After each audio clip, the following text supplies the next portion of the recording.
be your pick trap. You said this is where we're going to catch the dog today. Two, you reckon? Yeah, that's good. Two down here. Yeah, two. That's the bar high, man. The bar high. Yeah, you're putting some pressure on me. I reckon good chance of getting one here. Real good chance. Alright, let's see how close you are.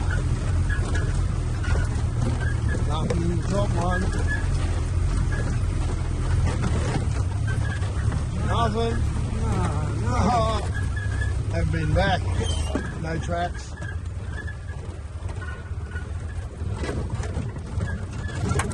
Snake there. Look at that snake in the water.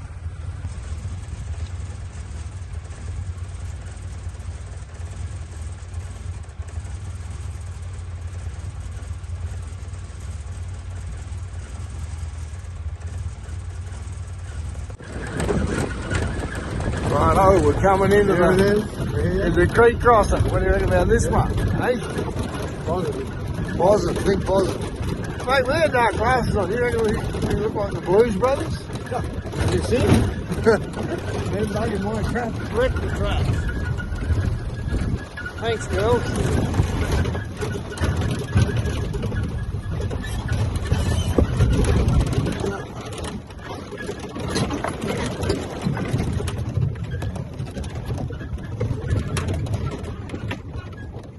Still alright, I think. You'll be still alright. What's going on? Can't do that.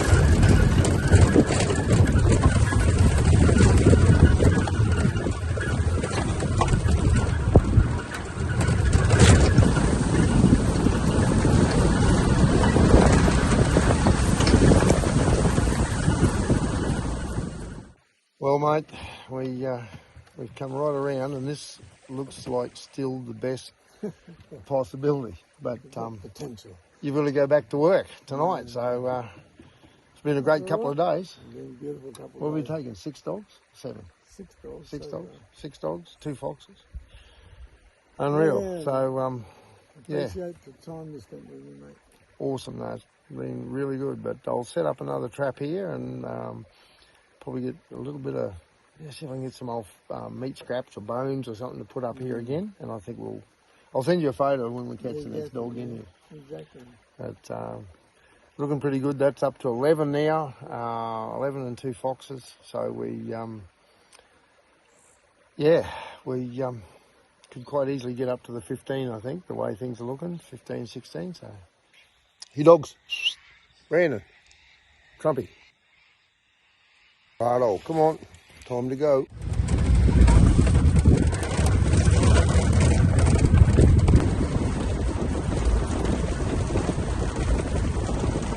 Good morning. This is night 8, day 9 of the project, and we've been doing pretty well. Have we, Trumpster? Hey, haven't we? Good boy. Yeah, we've been doing really well, up to 11 dogs. 11 dogs and 2 foxes. We're heading out here this morning to check Sandy Creek crossing, because they've got to bring a mob of cattle through there this morning, and I'll just cover the trap so that the dogs, working dogs, can't get caught. But you never know, we might have another dog in here. But she's pretty thick, Trumpy. Hey, she's pretty thick. Boy.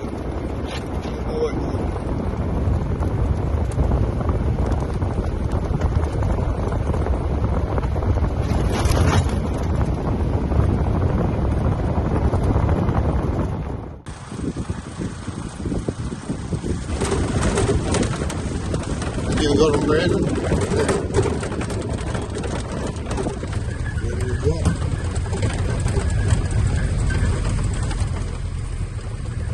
Nothing.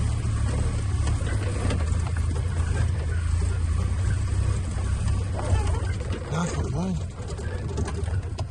What do you reckon?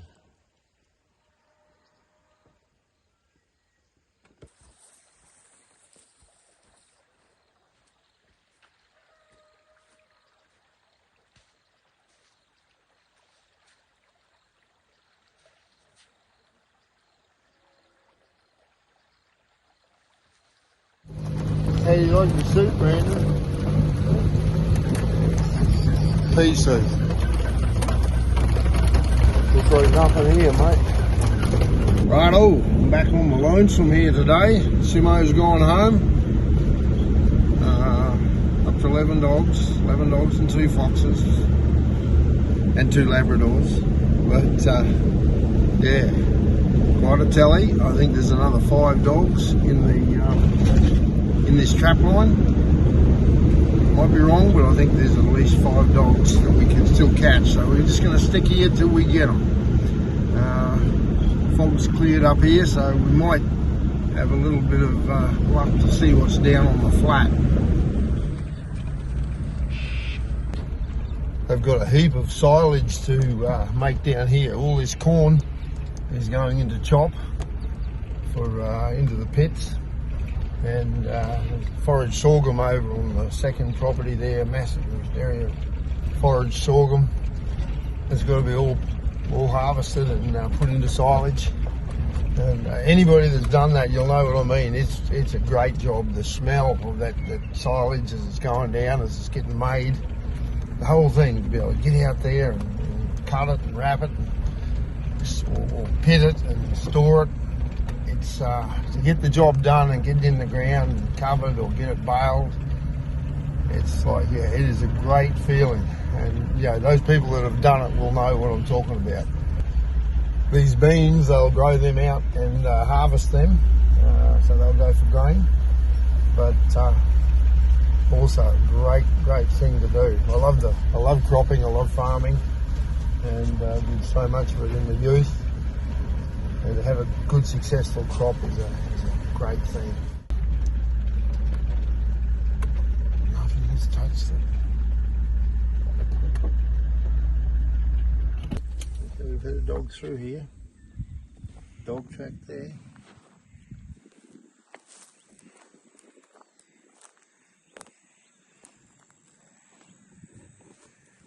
That trap's had a stick knocked over the top of it.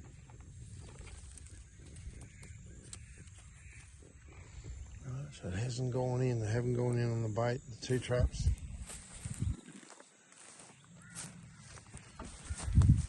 Okay, and where's the other trap? Yep, dog track, right through.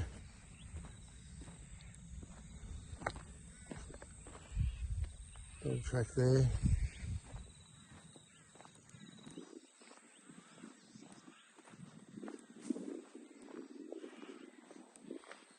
This set is still there, but the crows have mucked it up. Crows have mussed it up. The bird's been over that much. I can't even see where that trap is anymore. I'll have to try and reconstruct it a little bit. I think the dog that I'm chasing here is a real survivor. Yeah, you wouldn't know how many other dogs it's seen caught, but we've seen the steel come out of the ground on more than one of its mates' feet. It could be a very haunted animal that just looks at the ground and doesn't trust anything that looks like it could be disturbed or could have human scent on it. Or even if you put some of the lures that I'm using, when they smell something like that, where another dog would be interested and come up to have a look, these ones probably go, ooh, trap, that's a trap. So actually having an attractant lure on the traps for this type of dog could be the worst thing you could do. It might be a dog that have to catch in pure blind sets, just get a series of traps in somewhere and no attractant lures at all, nothing, and then just let your scent go away from it and just hope that that animal comes in and puts its foot in the trap. It's not the way I like to do it, but anyway, we'll see. We've got other traps here now we've still got to check. It's still a possibility. This is where I looked down here yesterday and could see a dog on the side of the fence line. I thought it was in a set of traps. It's right there. And we got down closer and there was no dog. He must have been just standing looking at him or something. But see, a dog like that might only come past here once a week or once a fortnight. So maybe we had a chance and missed it. Looks all quiet. I got down here and there was a dog lying there beside the traps, lying there. I thought, oh, it's in the trap. And it got up and walked away. So I put the squeaker on the roof, hoping it might just poke its head back out here a bit. Don't think so though. So, righto, we will set another couple. And so it's 2 mornings in a row that dog's been here, and it's 2 coming. So righto, game on. The men have finished the paddock here. They've basically cleared some of it of the regrowth and stick rake, chisel ploughed, offset it, then they harrowed it down and they planted it and rolled it. It's looking magnificent. This is the sort of place that a dingo likes to just hang out and chase mice, chase quail, and catch a lot of little things, little bandicoots and kangaroo rats. They have a lot of fun out in places like this. You see them quite often, especially young dingoes out here just playing in this sort of country. We've got 2 dogs off these sets in the gully here, and one off the sets a few hundred metres further along the creek. So we've done well. Then we've taken another 2 off the top of the hill and 1 further down. So 6 dogs out of within 2 kilometre radius. I still think there's another 1 or 2 dogs to get here yet. We shall see.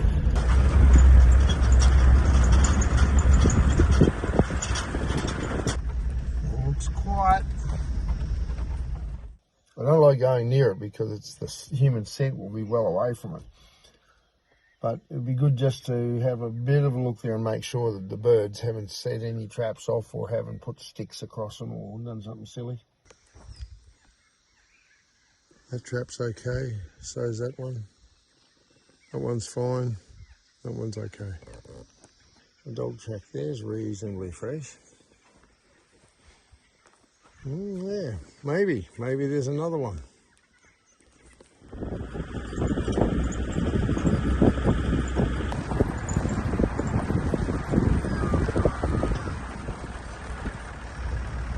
There you go, Rob.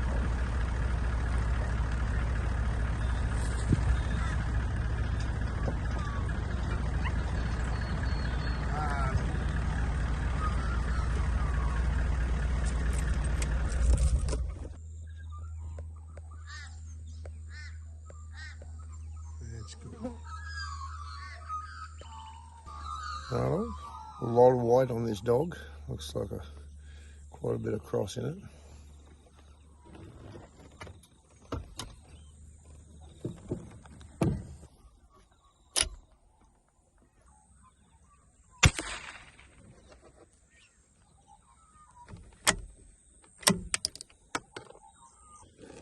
And a lot of sign here.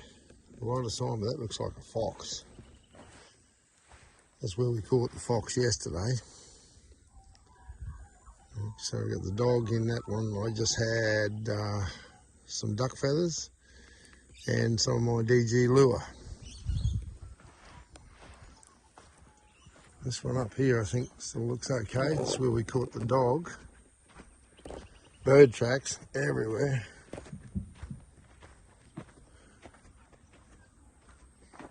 So that hasn't been touched. Hasn't been touched. Birds have mucked it up a little bit. Birds have been all around it.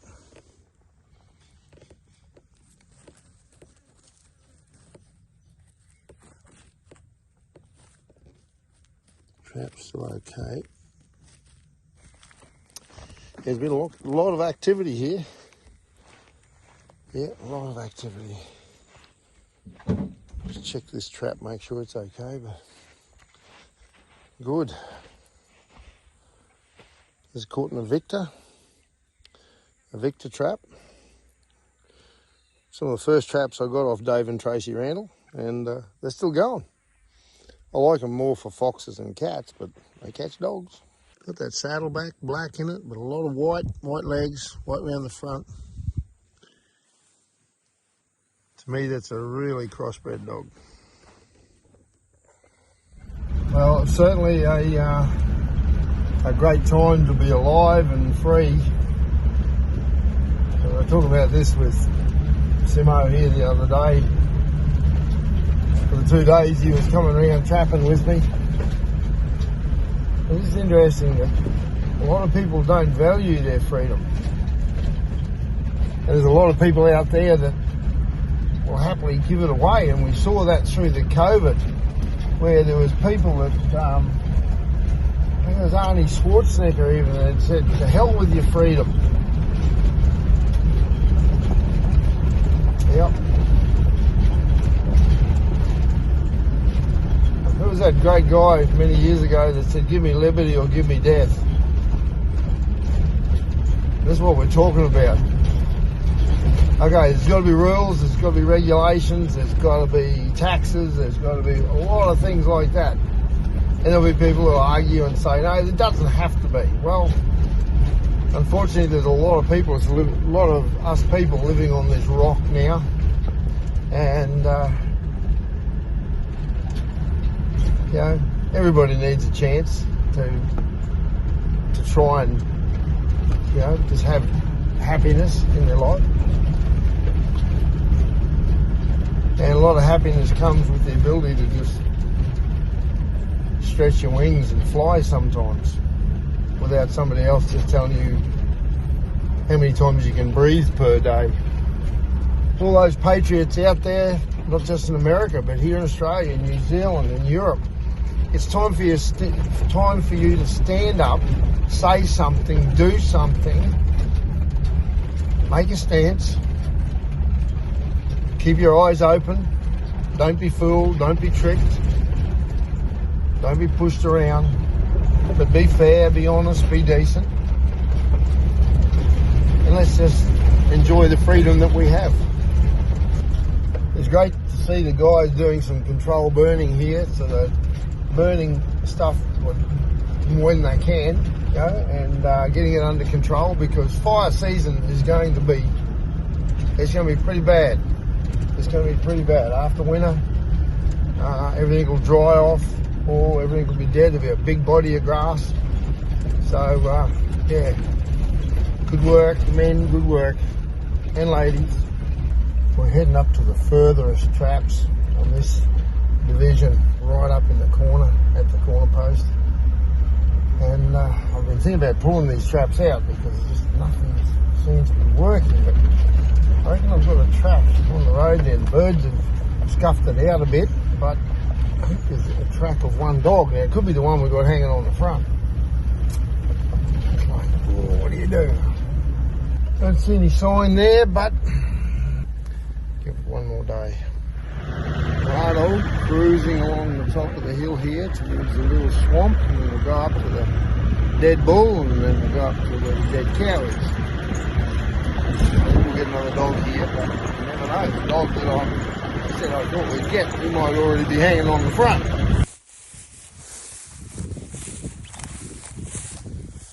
Fair and quiet, I've got some little chicks in here. Beautiful. What do you got? You got chickies? There's a beautiful little brown quail, and she got a whole brood of chickens here. I saw them on the road. Just going to catch one and show you, but they're a magnificent game bird. Right in Queensland now, we're not allowed to shoot them, but I used to do a lot of quail shooting with a guy by the name of Mick Duffel. Fantastic deer hunter, great character, and he had a couple of beautiful GSP dogs, Heidi and Hannah, and yeah, we shot a lot of quail, but Mick was always so careful. Every covey of quail, when they rose up, he would maybe shoot one bird, but he'd see how many birds flew, and if it was only 4 or 5 flew out of the covey, then he wouldn't shoot any more. If it was a healthy one and there were 7 or 8, 10 birds, he might take 2. But he always managed his quail, and it was on our property, Langley, and beautiful, beautiful. We had just so many quail there. It was just magnificent. Everywhere we went, there was brown and stubble quail, and healthy. But what we were finding is when we were treating for cattle tick, and especially when I had the deer there, and I had New Zealand ticks really bad, the bush tick, and we were treating with backliners. And what would happen then is, or even when you put them through a plunge dip, the tick would be treated with a chemical and drop off. And we were collecting wings and crop samples off the quail as we were doing the shooting and putting them in for research. And what we're finding is that the crops were full of cattle ticks, and or whatever tick that was treated. And we find that they were actually killing the quail. They'd eat the poison ticks, and it ended up killing a lot of the quail out. And I think that's what happens in a lot of areas when they're using some of these chemicals, which is unfortunate. We're back in the beast, in the red.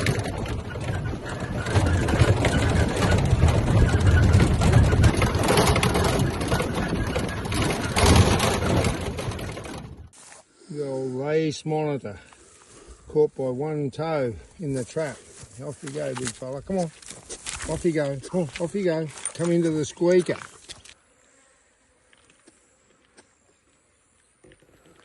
You're okay. All intact. So just stay away from the traps.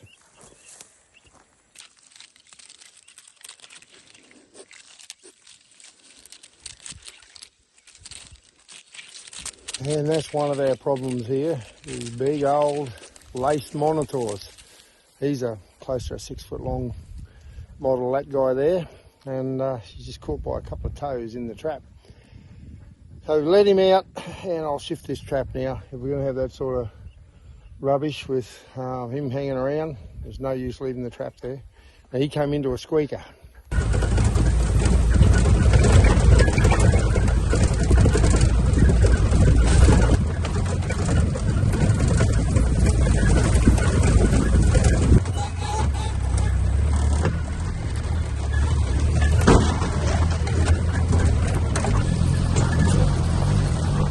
Trying to get through this crossing and go up further because I feel the dogs are here somewhere. They're here pretty close.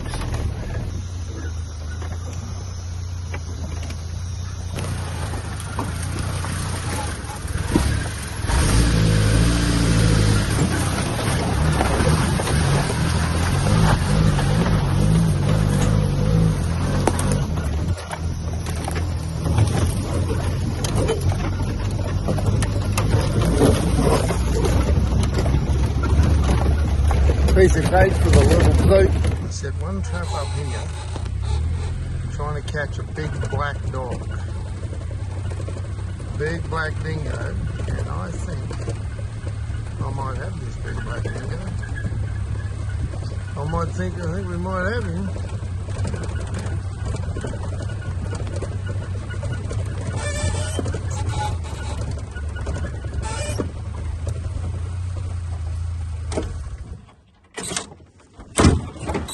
Sit, Mossy, sit. You're an old blue dog again, are you?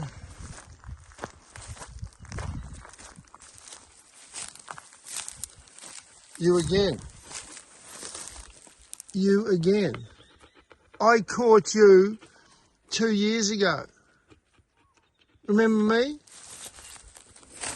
Remember me? I caught you 2 years ago. And you're back doing the same thing.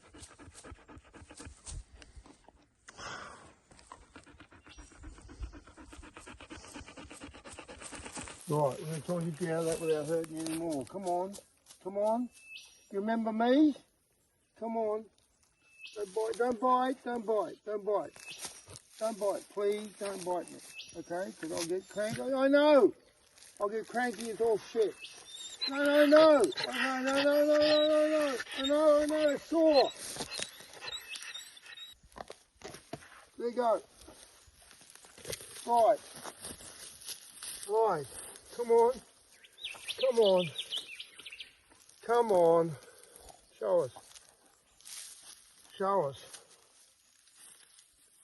Oh, you bloody big bastard. It's good to see you again. Everybody, you remember this fella?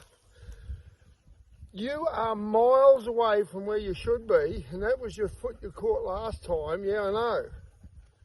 Oh, you poor big bastard. People that don't look after their bloody dogs. This guy would be close to 10 kilometres away from his boss's house. I should just shoot you. I couldn't, could I? I couldn't. Come here, here's a look. Come on over here. Quick, come on, turn over. Come on. Here's a look.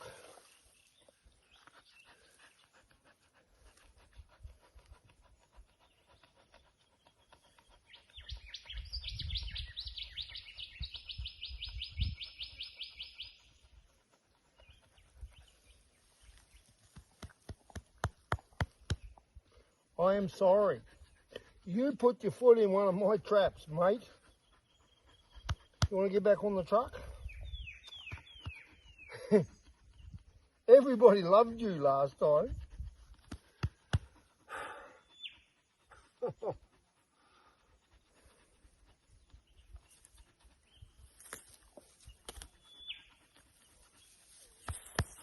Everybody loved you last time. They did. They wondered what happened to the big blue dog. And I said, I got him safely back to his boss, and here you are, 2 seasons on, and you're getting caught again.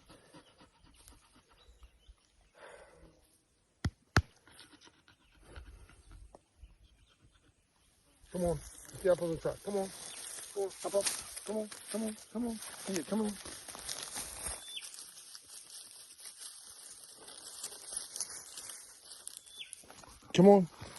Come on. Yeah, it's going to hurt like heck, isn't it? Come on, Bluey, up. Come on, quick. Come on. Remember him? This is reality, people. There's no faking this. This guy is so far away. He's 1-2 paddocks into the landowner's property. You hop up? I know it must be hurting you. Maybe feeling will be coming back.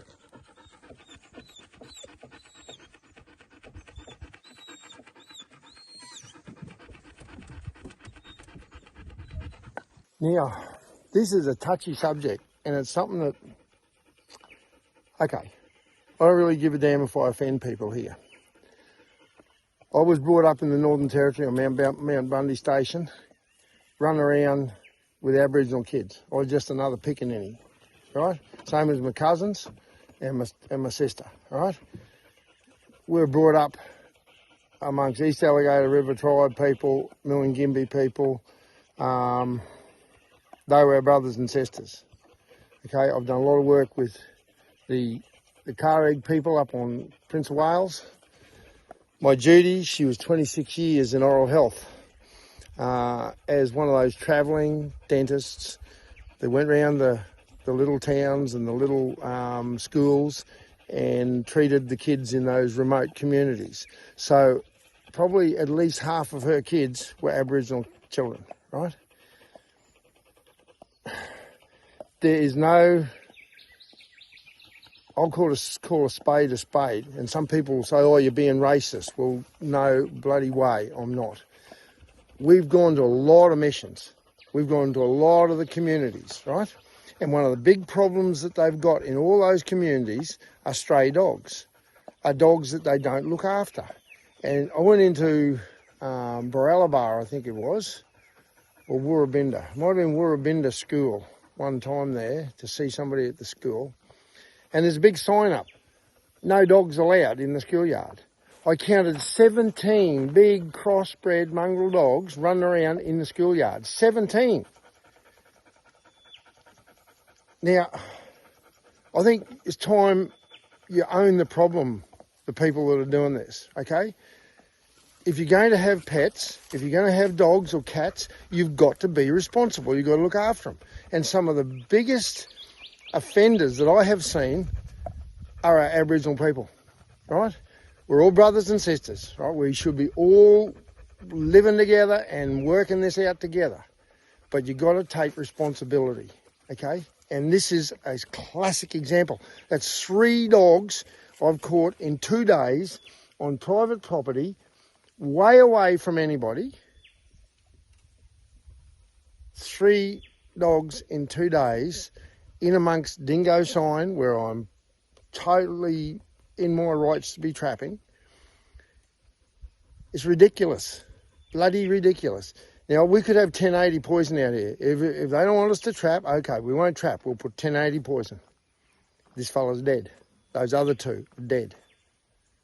Right? All the other ones, any of the other ones, dead. I hate poison. I don't use it. But this might be a case where we have to poison here. Right? So it's either have your dogs killed with poison, have them trapped, or be bloody responsible. All I can say is this dog is bloody lucky that it's McGhie that caught him. There's not a lot of the other trappers that I know, because they would have just counted him on their tally, got paid for him, and he wouldn't be here. He'd be in a gully somewhere.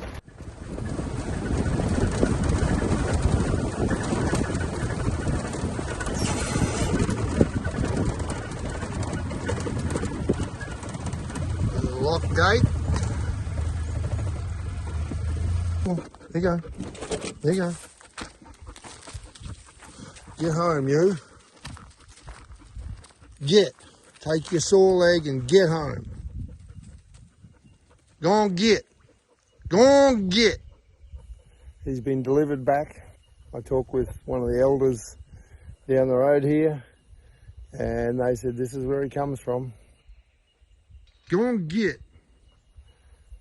Yeah, and they told him, after I told him about the 2 black dogs we caught, they had a talk with this guy and told him to lock their dogs up, chain their dogs up, and by the look of it, he is not listening. So I know what we do now.